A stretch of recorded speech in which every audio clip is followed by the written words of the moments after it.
Whether you're just getting started with watercolor and you want to learn essential techniques and some great exercises that you can start practicing, or you're a little bit more advanced but you want to solidify your understanding of wet on wet versus wet on dry, when to bring in each during the painting process, and sub-techniques within each category such as splattering, blooms, and bleeds, and scrubbing, in order to take your paintings further, this one is for you. During my entire first year or so painting with watercolor, I primarily painted wet on dry. And I brought in very little water throughout the painting process, which is something that a lot of beginners do. And maybe it was because when I started painting, it was with opaque painting mediums, acrylics, oils, which are very, very different. They are used in a very different way. And I had yet to learn about the characteristics that set watercolor apart from these other opaque painting mediums. Or maybe, frankly, I was afraid of bringing in more water into the painting process and losing control. Let me know if you relate to that. Whatever the reason might have been, I eventually got tired because I was unable to arrive at these glowing, light, vibrant outcomes that I was seeing other watercolor artists create. My paintings always ended up looking heavy and overworked, and I struggled with too much texture in areas where I didn't want to create textures. Eventually, I gave in, sat myself down, and actually learned from other people who knew how to use the medium better. And to be honest, I should have done that way sooner. I would have wasted way less time. So I started learning and I started bringing in these strategies and these techniques into my own painting process strategically and mindfully. And that's how I became better and better. And one of the key things that I learned in the beginning was that what I was doing before was wet on dry.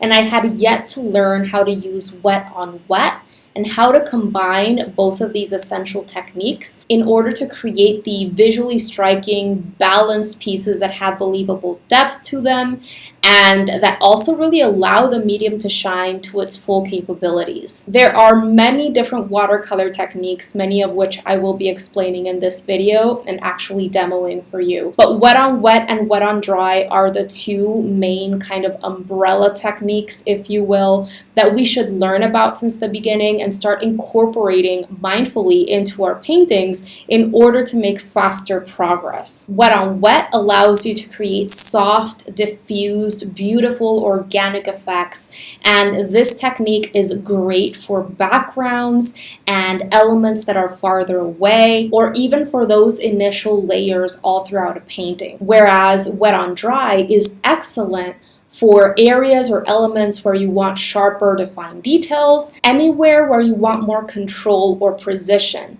like closer elements or focal point areas. Usually, not always, but usually, we use more water and more wet on wet techniques in the beginning of the painting process and more wet on dry techniques near the end. Having said all that, let's go ahead and explore these two essential techniques together. All right, let's start with wet on dry. Wet on dry simply means painting on paper that is dry. Whether the paper is dry because it's a brand new, fresh sheet of watercolor paper that you have taken out from your pad, or whether you've already painted a layer or two or more and they have completely dried and you're going to be painting over them. I'm going to be filling in different shapes that I have drawn for myself on this watercolor sheet, and some of them are geometric, others are more organic, and I'm just going to be filling in these shapes with random colors from my watercolor set, and you're going to see how I am jumping around as I'm filling these in with that first layer in order to give these shapes in that first layer a chance to dry completely. And once I've finished with that first layer in all of these, I'm going to be coming back to some of these shapes to work on more layering in order to explain techniques further or just more concepts that you should know about. First and foremost, when it comes to working on dry paper, something that we should always have in mind is that dry paper is thirsty paper. This means that whatever we place on it is going to be absorbed pretty quickly. How quickly that water/paint gets absorbed into those paper fibers is going to depend on a few variables. For example, the type of paper that you're using. Usually, not always, but usually, the more textured your paper is, the more absorbent it's going to be. The quality of your paper, whether it's 100% cotton or not, how much paint and water you've placed on it, and even the environment that you're working in. So if you're working in a dry environment, a warm environment, a cool or humid environment, if you have a fan on, a heating system on, all of those things are going to have an impact on your process, how quickly or how slowly things dry on you. And these things change day by day. But the fact of the matter is that when we're painting on dry paper, we need to paint quickly and swiftly. Because if we don't, say you're painting a medium to larger sized wash, every time you lift your paintbrush from that area that you're trying to paint in, and you load up your paintbrush again with paint and you come back, if you're too slow, you can run the risk of ending up with way too much texture, lines, marks, splotchiness, that kind of thing, as you're painting in that area or that shape. And this is because that paint that you've already placed on your paper is already starting to dry. And this is why it's so incredibly important to make sure that you're checking on the consistency of your color mixtures on your palette, making sure that there is enough water and paint in your mixtures, and that you're using a paintbrush size that is appropriate for that area that you're painting in. If you're using paintbrushes that are way too small to paint in medium or larger sized areas, that is a surefire way to end up with a ton of lines and splotchiness and texture in an area where you didn't want that. As a rule of thumb, I always try to use the largest brush that I feel I can get away with for the area on hand, because this way I know that I'm going to be able to load up those paintbrush bristles well and fill in a good portion of that shape before having to reload. Just for reference, that first paintbrush that I was using was a size 14 round brush, and I am working on an 8 by 10 inch watercolor sheet. Alright, so as you can see, I'm getting started with my layering process over some of these shapes, which are already completely dry. As you can see, these shapes or lines that I am painting over those initial shapes have sharp, clean, defined edges around them. And this is why the wet on dry technique works so well when we're looking to have more control for those sharper little details that we're looking to add into paintings, but also whenever we're looking for those defined edges around our shapes. Imagine that I want to go in and darken some shadow areas in this lighter green shape that I've already painted. All I have to do is go in with a darker green and paint in those shadow shapes wherever I'm looking to darken areas. Do have in mind that watercolor is going to dry lighter than how it looks when it's wet.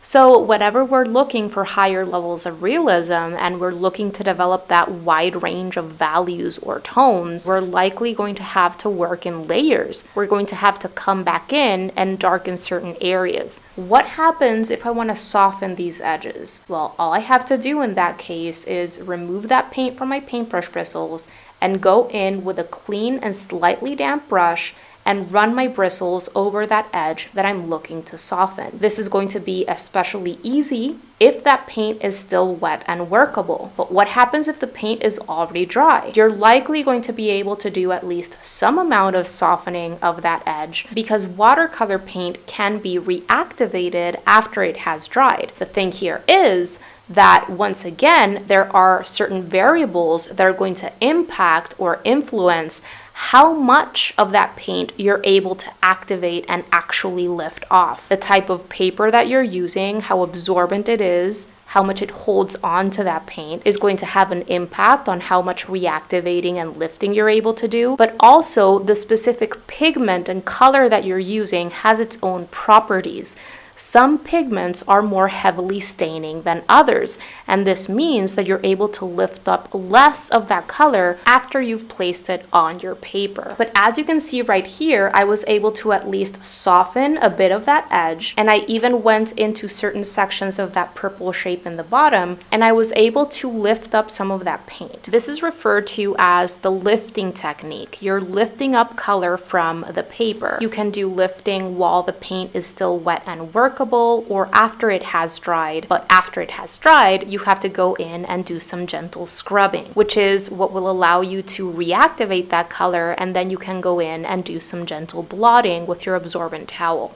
These are very helpful techniques to know about because sometimes we overly darken areas and they end up appearing very flat and heavy. And these techniques can help us add dimension back into those areas by lightening certain sections. This said, remember that it's going to be easier for you to do lifting while the paint is still wet. And you want to be careful and not go overboard when you're using gentle scrubbing because we are working on paper, which is inherently a pretty fragile substrate. Also remember that when your paper is wet, it's even more fragile. And sometimes it's very helpful to allow that paper to dry so that it can regain that strength and you can go back in later to do a little bit more layering or gentle scrubbing to fix some mistakes or at least make them less noticeable. But it's very important to be patient when painting with watercolor, to know when you have to go in and work quickly and know when it is time to stop and allow things to dry. What I'm going to be sharing with you next is what is referred to as glazing, which is simply the process of layering on paint over a previous color that is already completely dried. But when you're doing glazing, you do want to make sure that your color mixture is relatively watered down so that that underneath color is able to shine through more. Versus when you're doing layering, that's just more of a general term of just layering on paint, which can be done with a thicker consistency. Glazing is a great technique to use when you want to slightly darken a color or change its temperature, or even make it a little bit brighter. So initially I had painted a cool red rectangle. And as you can see, those two colors were added to each other, so they visually are mixing together to create a darker red-purple looking color. For the second rectangle, I initially painted in a yellow. Then after allowing that to dry, I am adding some cool red on top. And you can see how I ended up with an orange looking color. So in a way, we're mixing colors, but right on the page, as opposed to mixing colors on our palette. Same thing happened with that other little exploration in the middle of this watercolor sheet, where I have a red rectangle and a longer, smaller blue rectangle painted on top. You can see how those two colors were added together to create a new, darker color where they are overlapping. All of these exercises demonstrate watercolor's translucency. We need to remember that the layers of color that we create are going to have an impact on each other, which is why it's so important to go in with a plan and a strategy. It's not like when we're painting with opaque painting mediums where we can lay down a layer of thick paint and that will completely cover up that color underneath. Check out that quick little leaf that I painted. By painting in that first lighter green layer, allowing that to dry completely, and then going back in with a smaller brush to paint in those veins with a slightly darker green, I was able to create those defined details that I wanted. If I hadn't waited for that initial layer to dry, they would have ended up all blurry and not defined, because watercolor is always going to expand and look more blurred, if you will, when it is placed on paper that is wet. Same exact thing happened with the purple shape. I went in with my small brush to create some lines and marks and shapes, and you can see how these smaller details look sharp and defined, and there is no blurring or bleeding going on because I painted that on dry paper. Okay, so let's move on to the wet on wet technique now. Wet on wet is simply when we place paint on paper that is wet. Whether the paper is wet because we have done pre-wetting with clean water, or whether we're placing more paint over a layer of color that is still wet. Right here, what I'm doing is I am pre-wetting this organic shape that I've drawn for myself in pencil using clean water and my size 14 round brush. I'm taking my time with this process, taking a little bit of water at a time from my container and making sure that I go over the entire shape gently multiple times so that no section starts drying on me too quickly. I continue working on this until I arrive at a nice even sheen all throughout this shape. Once I have arrived at that nice uniform sheen, I take some paint and I start placing it in different areas throughout this pre-wetted shape. And you're going to notice these beautiful, organic, diffused, soft effects that start happening because I'm applying this paint on paper that is wet. A lot of us, when we think of the beauty and the particularities of watercolor, this is the kind of effect that comes to mind. When I place a second color, you can see how, because of that water on that paper, the colors expand and kind of merge together on their own, creating soft gradients and beautiful effects without me having to go in and do manual merging of color or blending. In this square on the right, what I'm going to be doing is, instead of going in and pre-wetting with clean water, I'm going in and painting an initial layer of light green, and then I'm placing some darker green on top of that. So first, you could say that I painted in that light green layer on dry paper, wet on dry, but then I used a wet on wet technique because I placed a second color over that lighter green while it was still wet and workable. And once again, this led to those soft, beautiful effects because I'm placing paint on paper that is wet. In this third one, I'm going to be sharing how to do blooms, which is a technique that would fall under this wet on wet technique umbrella. First, I paint in that cool red layer. I removed that red from my paintbrush bristles, and then I went in with some blue purple. With just a small amount of that second color in my paintbrush bristles, I gently touch the tip of my paintbrush to that red that is still wet.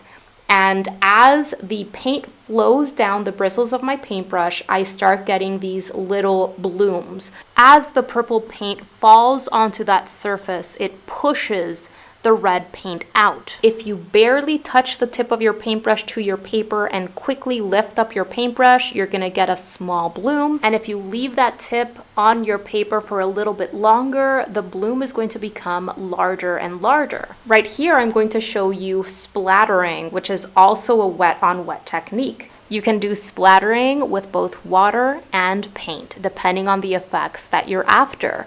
And right here, I'm demoing the technique with water. I am taking a little bit of water from my container and flicking my paintbrush bristles onto that area where I want to create that splattering texture. As those little teeny tiny drops of water get splattered onto that paint that is still wet, the water drops push the paint out and once again create a type of bloom. And because with the splattering you create many of these blooms at once, you get left with this beautiful visual texture that is very helpful for many kinds of pieces. Splattering can be tricky. You do want to make sure that you're using a paintbrush that has a snap to it. If your paintbrush bristles are too soft, that is not going to lend itself to do splattering. And you also have to make sure that you're doing your splattering at a point where your paint is still wet, but not super sopping wet. Because if you do your splattering when the paint is too wet still, you're likely going to initially see that visual texture and the splattering effect, but then it's going to slowly disappear because that paint is still moving around so much. If that happens to you, just allow that paint to settle on your paper for a tiny bit longer and then try again before that paint completely dries. Now I'm going to be explaining the bleeding technique. So I just filled in this shape with a blue.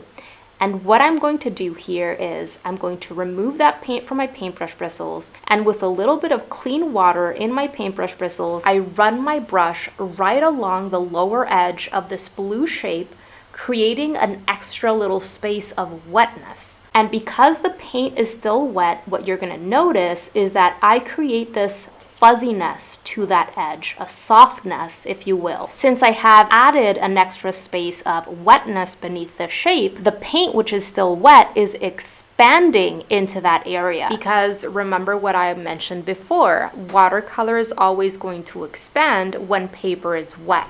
And while that paint was still wet, I started exploring what would happen if I tilted my paper and used gravity to do different things. Right here, you're gonna notice how I add more blue paint in that upper half of the shape. And because of the angle of my paper and gravity, this extra paint is starting to slide down. I think it's important for any beginner to start exploring what happens when you tilt your paper in different ways, because using gravity to your advantage can be a very powerful thing, especially when you're painting those larger washes in the beginning of your painting process. All right, I'm gonna leave that blue shape alone for just a second. I will be coming back to it in just a bit to show you what splattering with water would look like on that darker blue shape, but I need to allow that paint to settle on my paper a little bit if I want that splattering to be visible. And I want to share this very interesting and very helpful technique right here with this red shape. I am just going to be painting that initial layer wet on dry, and I'm going to allow it to dry completely. Right here, you can see me go back to that blue shape to do some quick splattering. After finishing with that splattering, I allowed everything to completely dry. I think I went to have lunch and then I came back. So here's a final powerful wet on wet technique that I wanted to share with you. And I really wanted to bring this one into this video because I find it very helpful. It's a more controlled way that you can create gradients and variegated effects in washes. So essentially I painted in that initial red layer. I allowed it to dry completely, and once it was bone dry, I pre-wetted that entire shape again with clean water. Now, when I am pre-wetting over an area that already has paint in it, I make sure to do my pre-wetting very gently. I use gentle brush strokes to avoid reactivating or scrubbing off that underneath color. But once you have re-wetted that shape or that area with clean water, and you made sure that you arrived again at that nice, even, uniform sheen that I was mentioning before, then you can start applying that next paint color in those areas where you're looking to darken or you're looking to change that color. And you can see how you're being left with beautiful wet on wet effects and a beautiful kind of transition from this second color into that previous color. Here I'm exploring the tilt of the paper again. I'm removing a little bit of excess paint and water here along the edges, using my paintbrush bristles as a little absorbent sponge. And you can see how, because I'm tilting my paper, that second color that is still wet is starting to travel downward. I was left with this beautiful soft gradient or transition between my two different colors. One of the main struggles that a lot of people have when they're starting out with watercolor, and specifically the wet on wet technique, is not realizing that the paper or certain parts of it are already starting to dry. So they're looking for soft diffused effects and gradients, but when they place that next color, they're not arriving at these effects because the paper is already too dry for these effects to happen. Once that glistening sheen that I was talking about before is gone, your paper is already starting to dry and it's going to very soon become unworkable. And if you try to go in and continue painting on paper that is already partially dry, you're very likely going to arrive at splotchiness and maybe even create backruns. And so it's very important to be observant and start noticing when that paper is already too dry, and it's better to allow it to dry completely before trying to go in and do any more work over those layers of paint. I would highly recommend doing explorations like the ones that I'm sharing with you in this video, and this one specifically that I'm sharing with you right now, where you paint in a wash or you paint in a shape and then sit with that for 5 to 8 minutes. Paint a line or a smaller shape over that initial shape right away after you painted in that initial layer when the paint is at its wettest. Then allow another 30-40 seconds to pass by and paint another line and another smaller shape within it. Notice how the lines and the edges of these smaller shapes that you're painting over that initial layer start becoming sharper and sharper as the paper dries. And really observe, notice what the paper looks like when it is at its wettest, what it looks like when it is still wet and workable, what it looks like when it's starting to dry and it's only damp, and what it looks like when it is at its driest. This is a skill that you're going to be able to take to fuller pieces so that you can tackle them with greater confidence and ease and really avoid undesired effects, splotchiness, textures, etc. Alright you guys, that is going to do it for today's video. I really hope that you enjoyed it and that you found it helpful.